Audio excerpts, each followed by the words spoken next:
Okay, that was a great discussion. I think we can all unmute and get started here.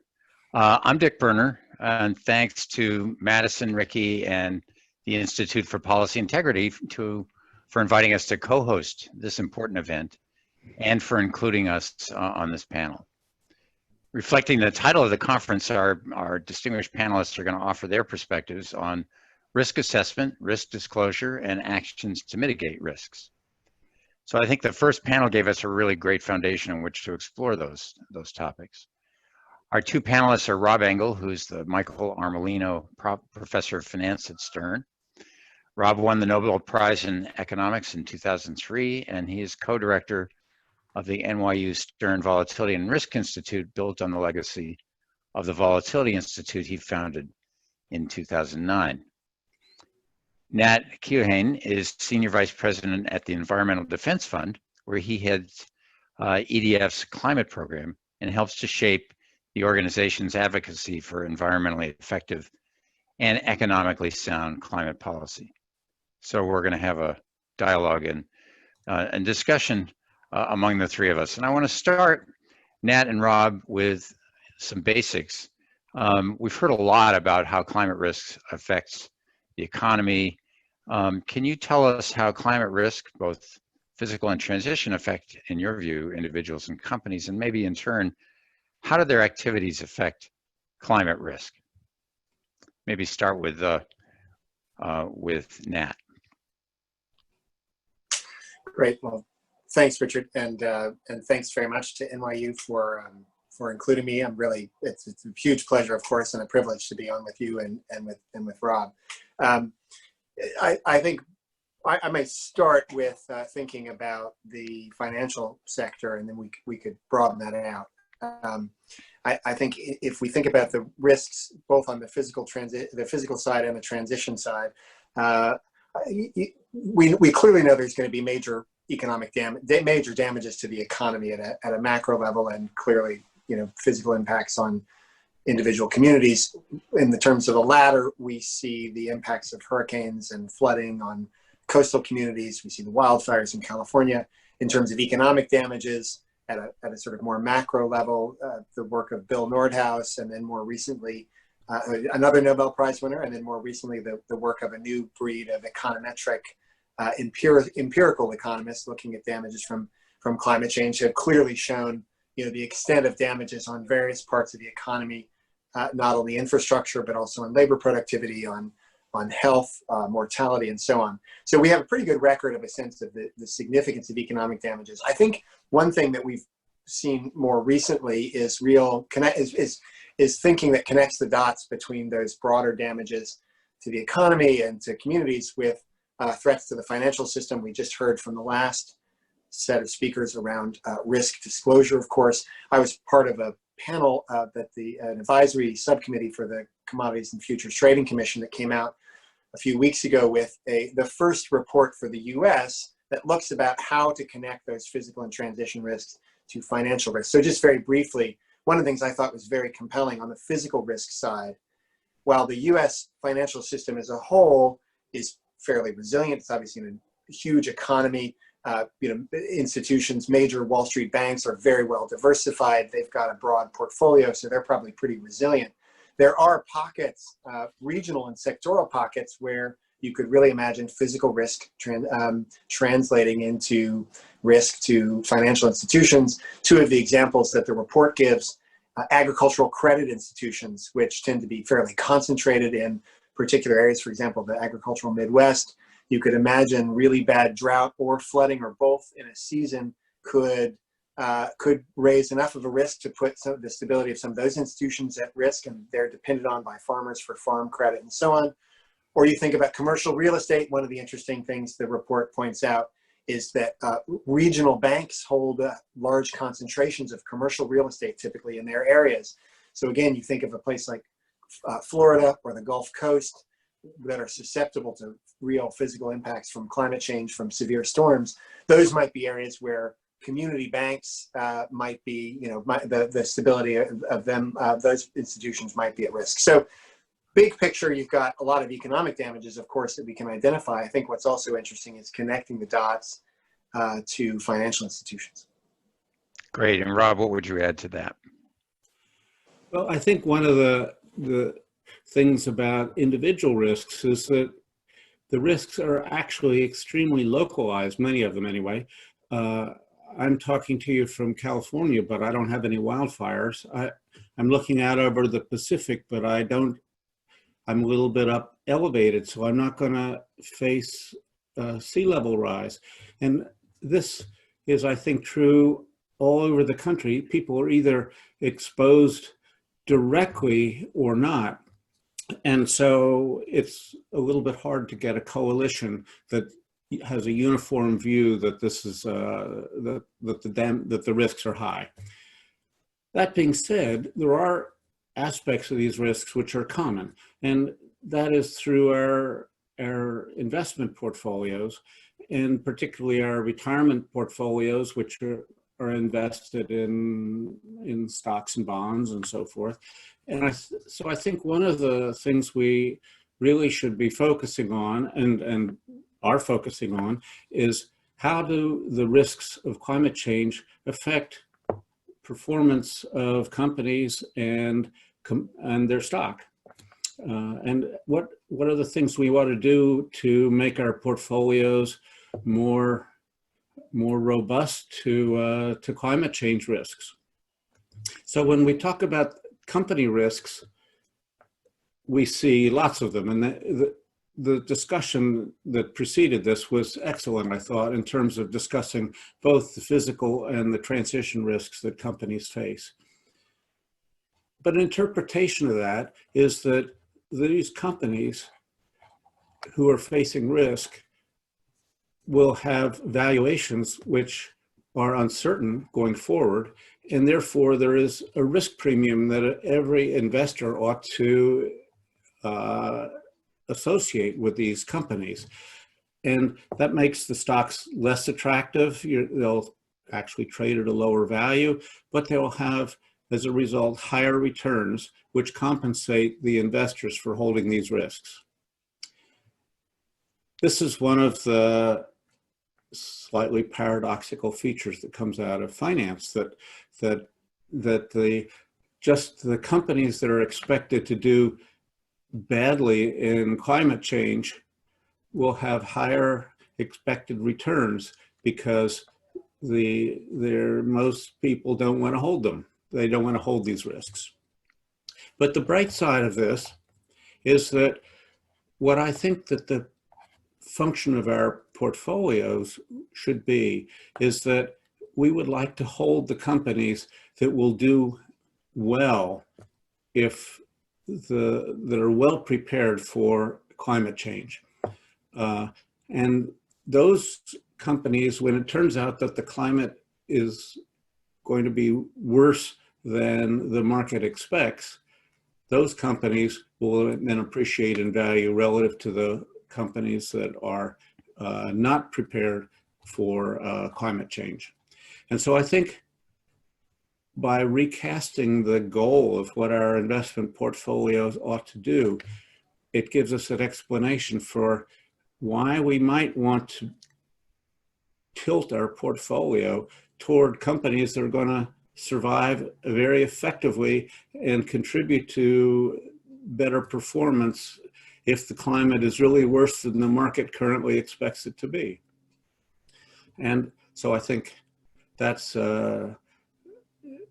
you give up a little bit of risk premium by doing that, but you also give up the risk. And you take on the advantage of outperformance in the bad case where the climate is worse than we expect it to be.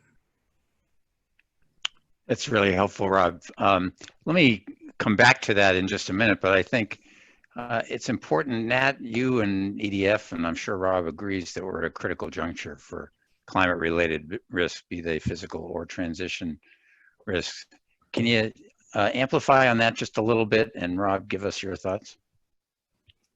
Sure, thanks. I think particularly with respect to, well, let me start with physical risks and maybe touch briefly on transition risks. I think with respect to physical risks, we've seen just in the last couple of years, the kind of concrete extreme weather events that I think grab people's attention and demonstrate where the world is headed. So the warming trend, of course, that's underlying all of this has been going on for decades. That's very well established. We continue to set records. So I believe that 2019 was the second warmest year on record. The past 5 years are the 5 warmest years on record. The past decade is the warmest decade on record. There's no question at all that temperatures are climbing, that average temperatures are climbing, and that's the result of putting greenhouse gases into the atmosphere.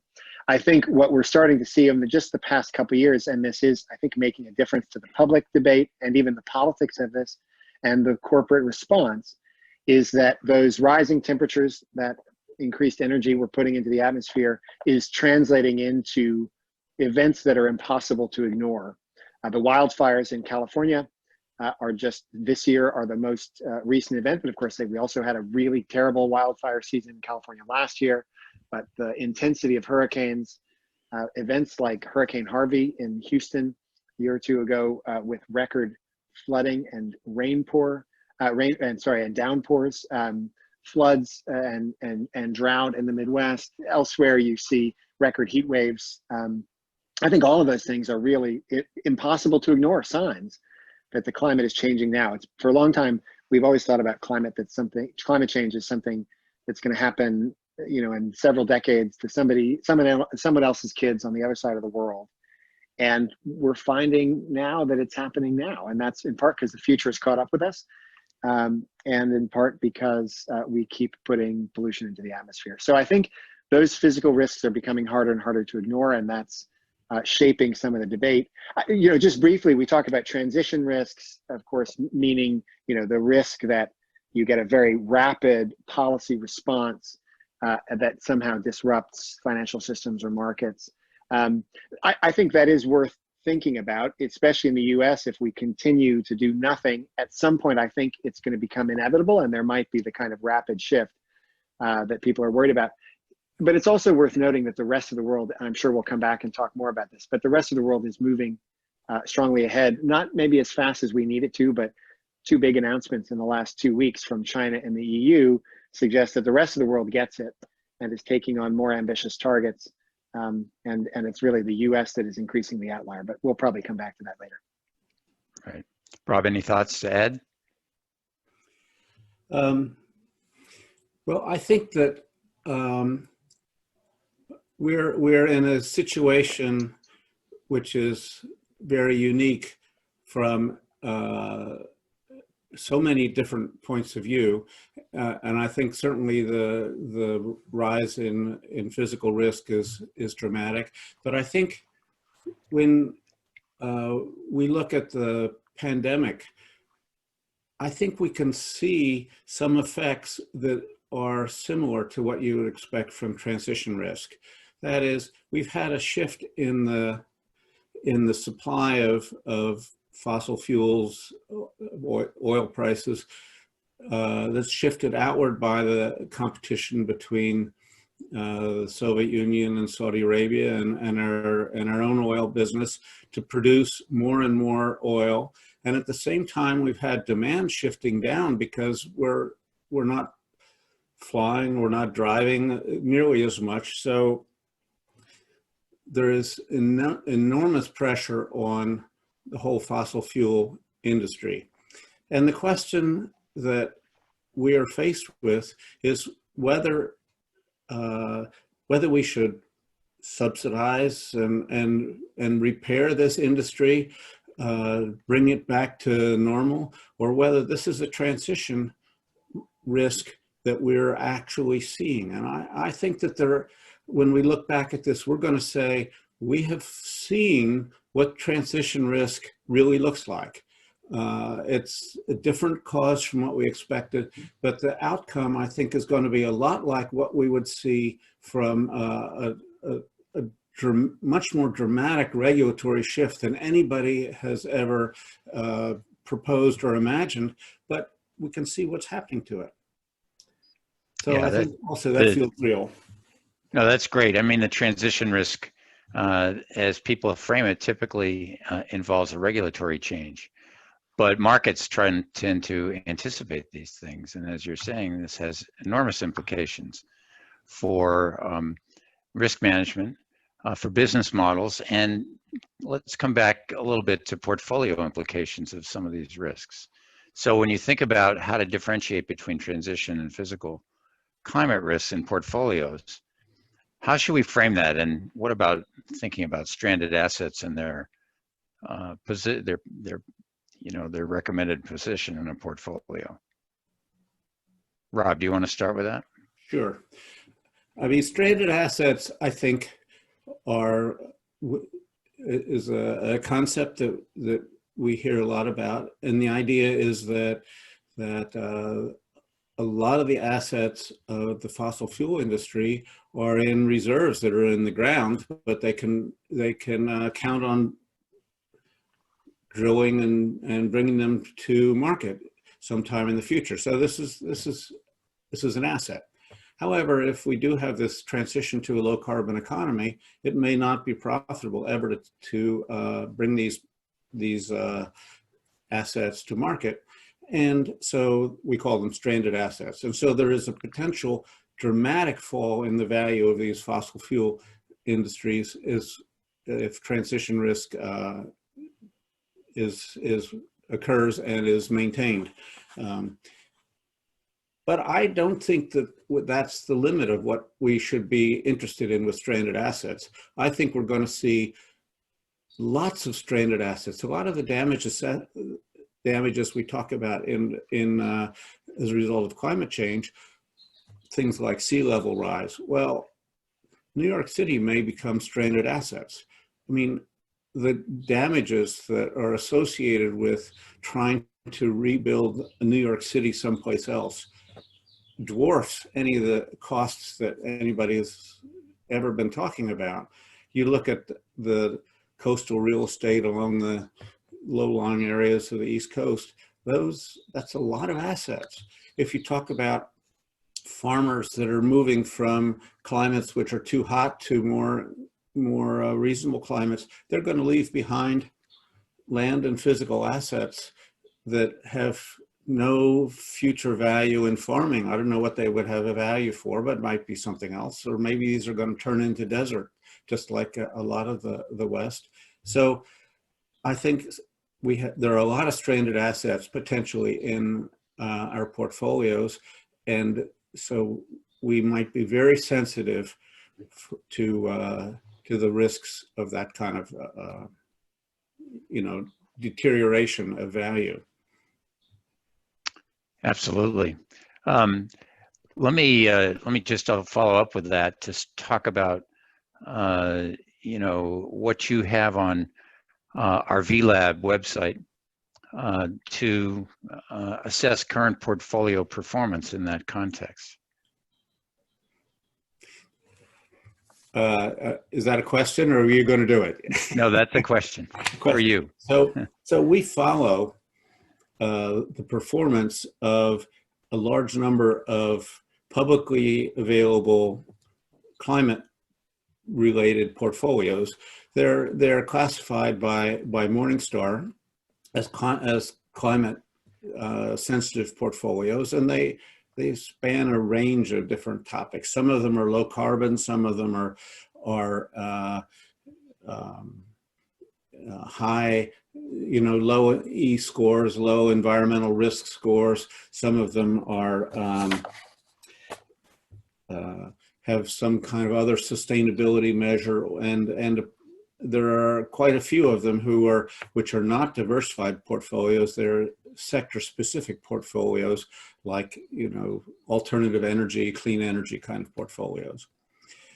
When we calculate the performance of these, one of the metrics we like is the alpha, which is basically measuring the return of these assets, adjusting for the risk of the factors that are in there. And when we've done this over the last 5-10 years, something like that, we see a lot of negative alphas. It suggests that you're by holding these kinds of environmental portfolios, you're getting returns which are just a little below what the market would give you for a full portfolio. And that's this negative risk premium, this risk premium that I think you give up by not holding fossil fuel companies in your portfolio. If you look at that today, these alphas are all positive. The market has new information that transition risk is likely to, not likely to occur, but is occurring. And therefore, the companies that are prepared for that are actually outperforming the market. And so these, many of which long-time portfolios are doing terrifically well, and especially the ones which are actually sector specific. They have an alpha of 20 right now, which means that the return is 20% higher, is 20% plus what the risk that would be associated. So this is dramatic performance of these portfolios. So I think what we're really seeing is kind of the transition risk materializing in real time, and the portfolios that actually were designed to hedge that are doing very well. Right, especially since the pandemic precipitated the kinds of events that you were talking about earlier. Absolutely. Let's switch a little bit from this assessment, and we'll come back to it in Q&A, I'm sure. But what do you think, what kinds of disclosure would be useful and data would be useful for forming these hedge portfolios, or more generally for analysis of either physical or transition risks? Maybe I'll shift to Nat for the first step on that answer. Thanks. And I know we had a good, I caught a little bit of the last session, and I know there's a good, robust discussion of disclosure there. So let me focus in on the information piece, Richard, that you just mentioned, because I was thinking about this actually as listening to Rob speak just now. So much of this is about information, and good information, and the availability of that information. And what I mean by the latter is, you know, I'm sure Rob and Richard, you all know this, and others in the audience may. You know, if you talk to folks at BlackRock, I have a former colleague from the White House that I worked with when I was in government who now at BlackRock. You know, BlackRock is gathering, they have a huge amount of proprietary information to understand at a very fine-grained, granular level the risks of sea level rise, for example, to their entire real estate portfolio. So that information, if you're willing to pay for it and you can get an army of analysts to work on that, and you've got the best, you know, proprietary information in the world, and you're BlackRock, you can get that information. You can do that on a very fine-grained basis. But the point is that the reason that information is valuable for them to invest a lot in and keep proprietary is because they think they can arbitrage. They can take advantage of arbitrage opportunities because risk is not being priced in. And so the way I think about that is, well, I'm not a BlackRock. I think that information needs to be much more broadly available to investors. I'd much rather see those arbitrage opportunities go away as a reflection of the fact that everybody has that kind of information that they can take into account. You look at something similar on the agricultural side, you know, quite different from real estate. There are firms, as people know, quite interesting firms, the Climate Company, others, that are developing sophisticated climate-related information at a very fine-grained level for use by farmers and agribusiness and so on. That's really valuable information. People pay a lot of money for that, but we should have that kind of information much more broadly available. So I think the principle there is, you know, there's a public good aspect to information here. And we need to have much more of that information made available. And so I think that rather, you know, so I think that's one of the core principles behind the spirit of disclosure, right? Obviously there are, you know, Rob will speak better to the specific, you know, the importance of information that's germane to the company at hand and germane to investors. But I think broadly speaking, there's much more information about not only the physical impacts of climate, but how those play into specific companies' portfolios and investment decisions and so on.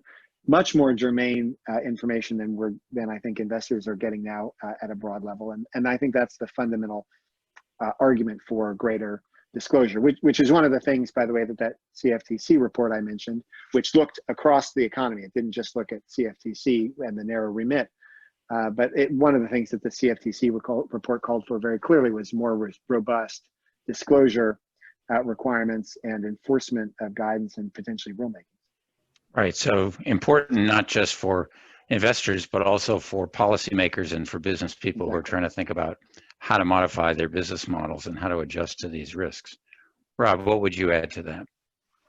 Well, I think that's a really important point. That, I mean, that's sort of the hallmark of what makes our financial system work is a lot of public disclosure of the situation of firms, so people know what risks they're taking, and maybe they want to take the risk and maybe they don't want to take the risk, but they need to know what it is in order to make that decision. I guess from this framework of trying to ask which companies are well prepared for climate change and which ones are not, I wonder what disclosure actually is going to help with that answer. And I mean, I think we've actually had a very good discussion about this earlier, but basically traditional ESG kinds of metrics are really only a first step in trying to answer this question. I mean, there is so much more you'd like to know, and I thought that Brigham's analysis of what he goes through with his clients, and actually those 6 points were very powerful, because it isn't enough to know what your own disclosures are, emissions are, and the whole scope 1, scope 2 measurement is really only just the first little piece of how exposed this company is going to be to transition risks. Scope 3, if you could measure it, is designed to tell you something about your supply chains, both upstream and downstream, but it's hard to measure. It's hard to understand what it really is. And I think one of the things that is totally important here is sort of the economic analysis of when something happens to a company, who suffers? And companies, especially if they're well managed, can actually try to shift the burden of a tax or a bad event, either to their upstream or downstream, depending on the characteristics of those markets. We see a lot of damages right now during the pandemic, and if we think of these as really transition risk illustrations, what are we seeing? Well, we're seeing that the frackers and oil drillers are suffering a lot, which means that a lot of the burden of this demand shift is being passed upstream to the producers of fossil fuels. Some of it is being passed downstream, but I don't know that it's so much to consumers. It seems to be going more toward, well, the airlines are some of the worst hit. So that is a downstream flow from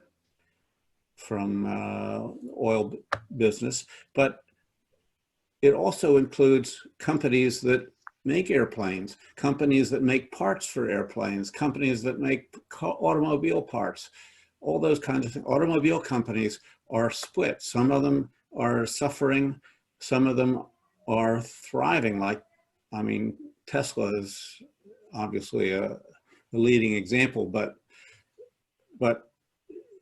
the dynamics of this thing is much more complicated than just any E-score that you can get. And I think that's, you know, I guess people know that. I do wonder, is there a way of actually systematizing this information that would make sense? I think possibly scenario analysis is a reasonable way of thinking about it, but I know when the Fed does scenario analysis, it's pretty complicated, and there is a lot of regulatory oversight that's necessary in making that work. I don't know whether that is something that could be mandated and policed by in 10K submissions and stuff like that. So I think understanding what it is you want to know is the first step. Understanding how to actually get that out of a regulatory system is pretty hard. Yeah, really hard. If I can come in just really briefly on Please. this, and then I know, Richard, you'll take us somewhere, but just on this point of scenario analysis, one of the interesting things that I took away from, as a non-financial expert, but somebody who knows something about climate change and economics, that I took away from being on the CFTC panel I mentioned, is it was very clear as we had discussions inside that subcommittee between environmental experts and climate experts on one hand, and banks and financial institutions on the other, that there's a give and take here. On the one hand, I think I've articulated, we heard very clearly on the session before, the need for better disclosure, for clear disclosure information. Rob just mentioned that too. But in order for us to get that information in a way that people can use, as Rob was just saying, you need consistent guidance and information. Some of that needs to be provided by regulators and the government. Certainly that guidance about what scenarios to use, how do you do that consistently, how do you do that well. One of the interesting dynamics I found on the subcommittee was when those of us sort of on the NGO side, let's say, would say, well, we need more disclosure. The financial institutions would say, okay, but if that's going to happen, we need more information, we need more guidance around scenario analysis and so on. And one of the things I took away is you need both of those things. You need clearer requirements that, hey, firms need to get this information out there and disclose it, but you also need the tools to make sure that that's going to be done consistently and well. And so I think that's part of, that I picked that up off of what Rob just said about scenario analysis. It's important that you have some pretty good guidance on that so it's done well and consistently.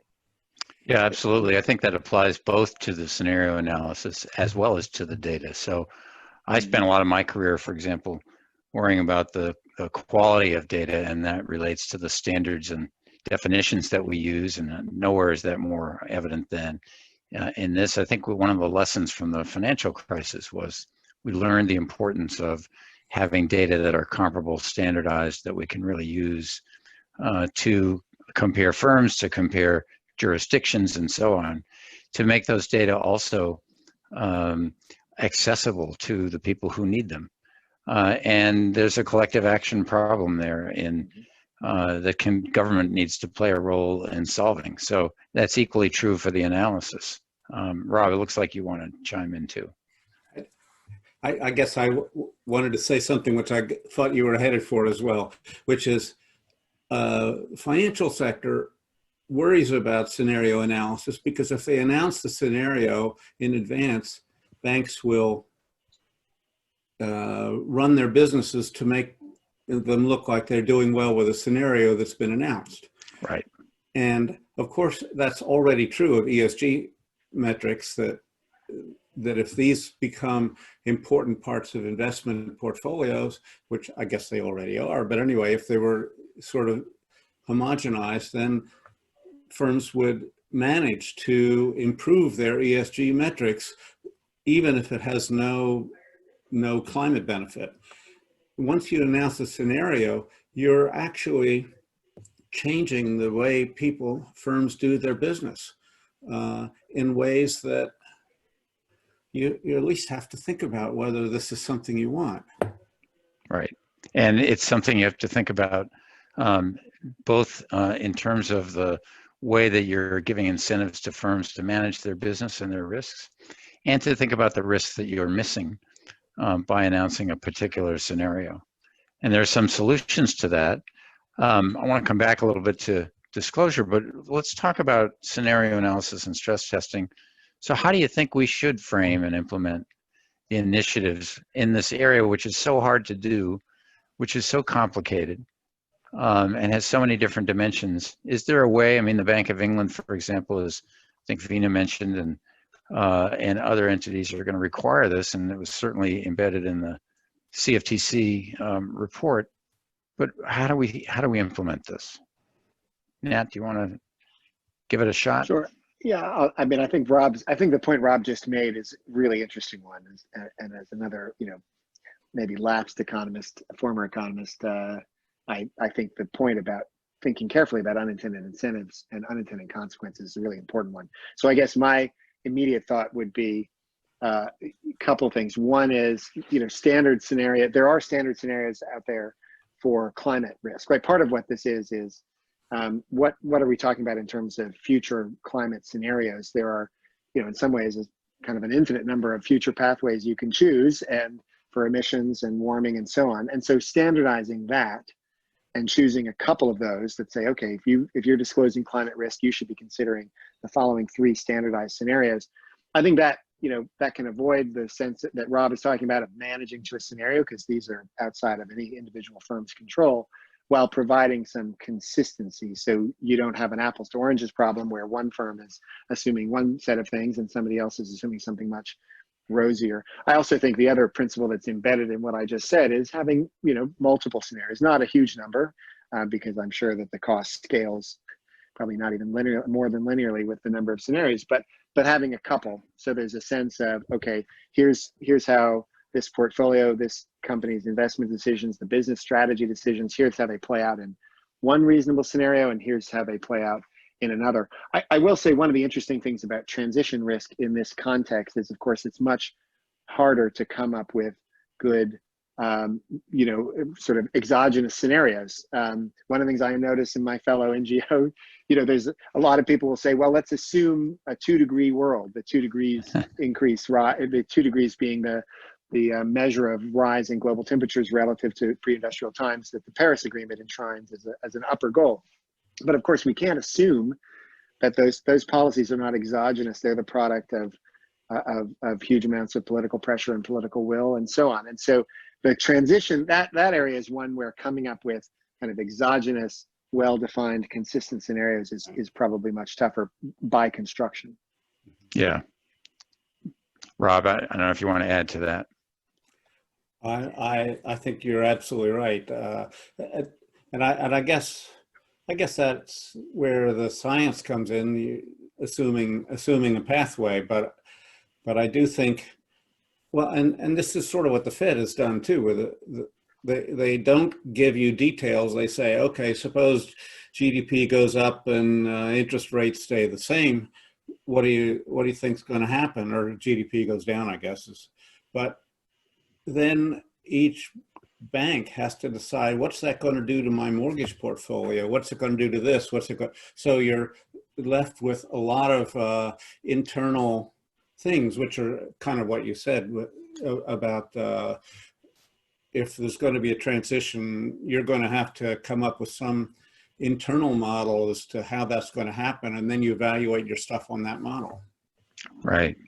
And just to add a couple of points on that, to Nat's point about scenario analysis and yours, Rob, I mean, one of the things that we do in financial analysis and with financial institutions is we run what are called reverse stress tests, which basically are aimed at thinking about the things that can really kill us or put us out of business. And particularly in where we have existential threats like climate change, thinking about those ways of doing things might be helpful. And then to think about the fact that we can't really, these things get more complicated if we try to do them across the whole economy and across the whole system. But of course, those interactions are really important in thinking about what's going to happen. Rob, you've referred to supply chain effects, and we talked about that earlier. Analyzing those effects both upstream and downstream makes the process more complicated. So let's shift gears a little bit as we're nearing the close to talk about policy recommendations. What do you think are the key priorities for financial regulators, or more broadly for other policymakers? Nat, do you want to start? Sure. And again, a lot of this was, I'll pick a couple of highlights that were in the CFTC report. Just briefly on the financial side, we've talked a lot about disclosure. We talked about scenario analysis. I think those were two of the key ones. There's also, I'm sure I don't have time to get into it now, but the importance of allowing investment funds and pension, and pension plans to consider climate as one of the factors. That, of course, is something that the Department of Labor has proposed not to allow. And I think that's very important for regulators to allow that and not just allow it, but make clear it's central. Beyond the financial sector, though, although it has clear impacts for it, the most important policy that we could put in place, it's not a silver bullet, not a panacea, but the most important thing we could do is put a limit on carbon pollution and a price to go along with that, that both establishes that declining trajectory that we need. We know we need to get the economy to net zero emissions, but uses a flexible mechanism that creates economic incentives throughout the economy, that aligns all the decisions of investors and entrepreneurs and businesses, aligns equipment retirement decisions and deployment decisions and adoption decisions, all of those things with that low carbon pathway. A price on carbon is the single most important instrument we could put in place. We see it in Europe through a trading system there. We see it in some of the states in the US, California, but also 10 northeastern states. China is putting in place what will be the world's largest carbon market. You see it in other countries as well.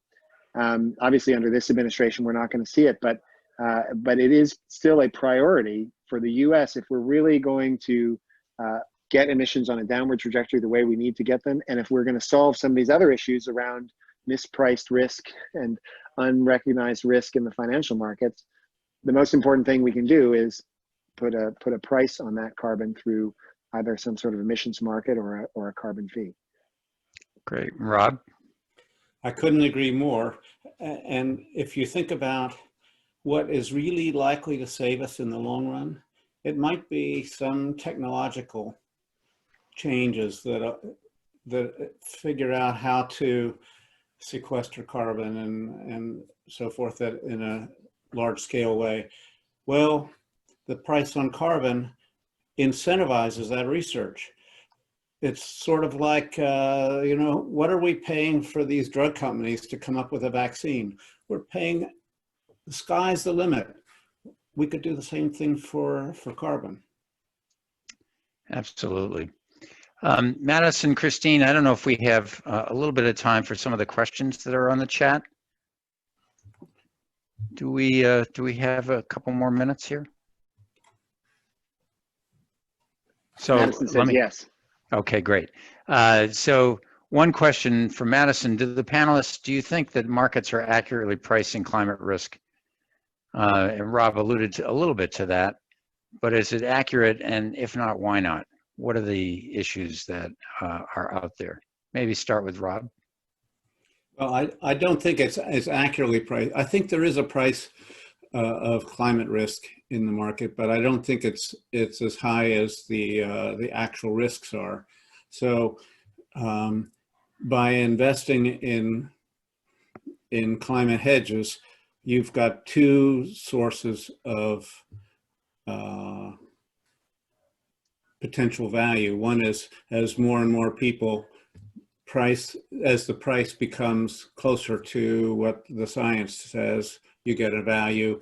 And if the actual climate is worse than the science thinks it is, then you get a second benefit from it. Yep. Let me switch to a different question. Rob, when you started your conversation, you talked about how the perception of these risks is very localized. But then we shifted to a discussion about how systemic are these risks. And so how systemic do you both think climate-related risks really are? Maybe Nat, you want to start? Well, I guess it depends on how, I'll give you two answers depending on the meaning of the word systemic. If we're going to use kind of a systemic, and what I understand it to be the systemic financial risk meaning, in other words, a systemic risk to the financial sector and the stability of the financial sector that could trigger something like the financial crisis of 2008. I think one of the interesting things, again, I take away from the CFTC report, there are plausible pathways, there are plausible scenarios, just because there's so much that's interconnected in the economy, as you said a few minutes ago, Richard. There are plausible scenarios to say that climate could be a systemic risk, but frankly, I think those are less immediate to me than some of the sectoral and regional risks I mentioned about, right? And so the US, as I said in the beginning, very diversified economy, big financial institutions. okay, so is this going to be a systemic risk? Well, it could be, and part of the problem is we don't know, and that's why we need more information and regulation. But of more, more consideration, I would say, or more immediate potential are the sectoral and regional risks. Just briefly, from a kind of a less technical meaning of systemic, if we mean macro system-wide, is climate change a system-wide risk? Well, it clearly is, and it clearly has impacts across the entire economy, across the globe. So from that point of view, it's absolutely a systemic risk, but maybe from a narrow financial point of view, it's a little more nuanced. Rob, do you want to add anything to that? I think I agree with that. And I mean, people talk about existential risk. I don't think we're very close to that at this point, although it could be. And, right. And maybe the fact that it could be in some really bad outcome is important to keep as part of the discussion. Right. Well, there are lots of other questions here. I think we are just about out of time. Some of the other questions relate to the stress test discussion we had, to the fact that a lot of investment is indexed and passive, and so how does that influence the way we think about portfolios in this context? To think about the jurisdictional differences across communities, across borders, across nations, and who's better prepared, who's less prepared, and how we think about those. But I know that, if we have time later, we'll come back to those things, but I want to thank both of you for great discussion, and maybe we can get back to those things in the subsequent discussion. Thanks a lot. Thanks very much. It was a great discussion. Thank you.